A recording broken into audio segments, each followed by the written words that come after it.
Welcome, Accelerate class. Congratulations on finishing Module 1, Formulas in Excel. We're now going to be transitioning to Module 2, which is going to focus on graphing in Excel. This is such a useful tool, especially for those of you who produce, collect, or really look and dive into a lot of data using Excel. It really will become your one-stop shop for all things data. At where I work, we deal with data on a daily basis. We have multiple data spreadsheets in Excel, and we were going to online chart tools. We were then transitioning that into a PowerPoint. So when we discovered that we could really use our Excel graphing tools, it kind of changed the game for us, and it really made Excel our go-to place. We use the Excel in Google Docs online, so we can, all of our team members have access to it, so we can kind of change it in real time, and then we can create the graphs right from that data. So it really does, it has really made our jobs more streamlined. The graphs are beautiful. They copy well into the parent reports, and we create a lot of reports for the state of Florida. So those reports are very clear, and the graphs are very user-friendly, with very clear for the reader to understand. So I am a huge proponent of using Excel graphs, and this is a little bit of an introduction to some of the top graphs and some of my favorites. Do remember that in Excel there is a tool that says recommended charts. So if you click on that tool, once you've highlighted your data, it will recommend the charts that fit what your data represents. And then you can kind of go within the different charts and pick the one that kind of shares the message that you want to share with whoever you're sharing your data with. So if you look at these different types of charts that we have a column graph, a pie chart, a bar chart, a line graph, and a scatter plot. These are some of the more commonly used ones, but it really, again, it depends on the data, which graph is going to be applicable to the information that you're sharing with your audience, or even if it's just for personal use. So one of my favorites is really the line graph. I use that a lot because I track my student data by date and then by the percentage of correct. So it really shows well and keeps track of how my students are progressing through the course. If I'm kind of comparing my students one to another, a bar chart is always a good comparison.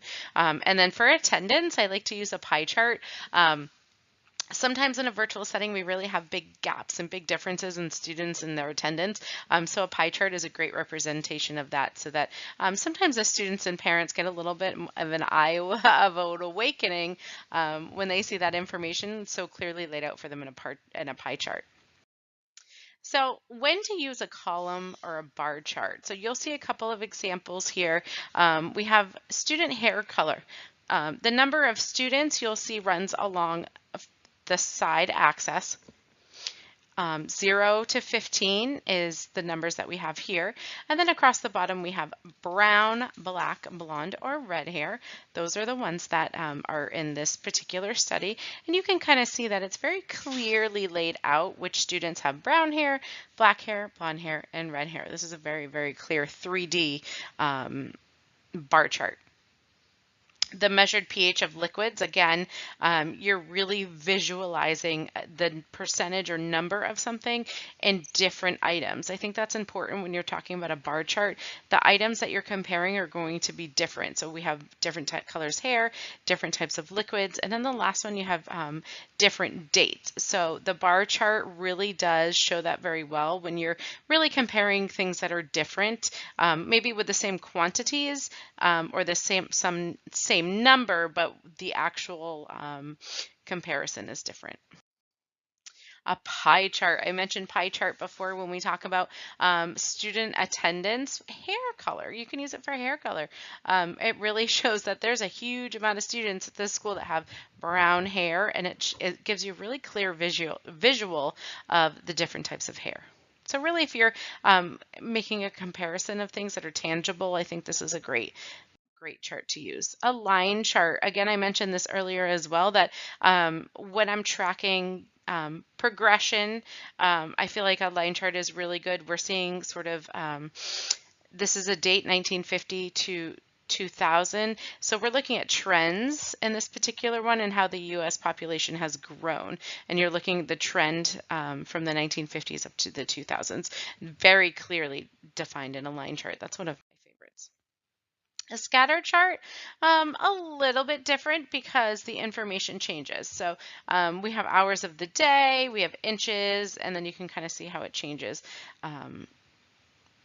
depending on the hours or the time of the day. Creating your chart in Excel, the first thing that you're going to want to do is use your column and your rows to create your data.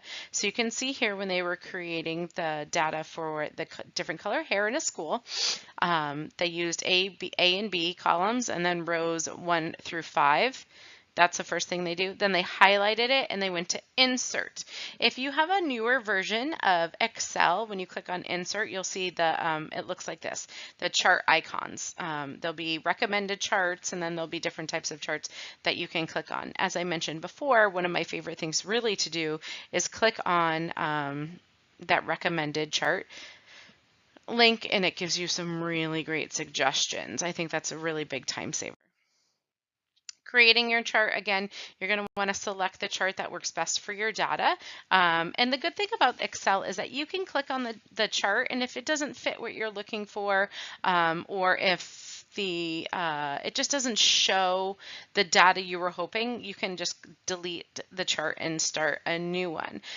They offer a column chart, a bar chart, a line chart, pie, XY scatter, area, donut, radar, surface, bubble, and stock. And there's a couple more down there that you can't see, but there are tons of charts within Excel. But really the 5 and 6 that we're focusing on in this course are the ones that I really want you to play around with, okay? A lot of the chart preference is just personal preference. Somebody might prefer this bar chart comparing the hair color versus this line chart. Okay, so it does, I feel like for me it's a personal preference that I like the bar chart here for this example a little bit more than I like the line chart, even though you guys all know that I'm a line chart fan. So here's an example. If we were looking at the US population, you'll see that there's 2 columns. Okay, we would have column A and column B. And then you can populate a chart and take a look at the chart that you prefer, okay? So congratulations, guys. Welcome to Module 2. Please go ahead and complete the course readings and watch the videos for this week. You'll find those within the module. You'll see a real in-depth review of the Excel graphs and how to create them. So as always, please reach out through email or through the course if you have any questions or concerns. Thanks again and have a great week using Excel.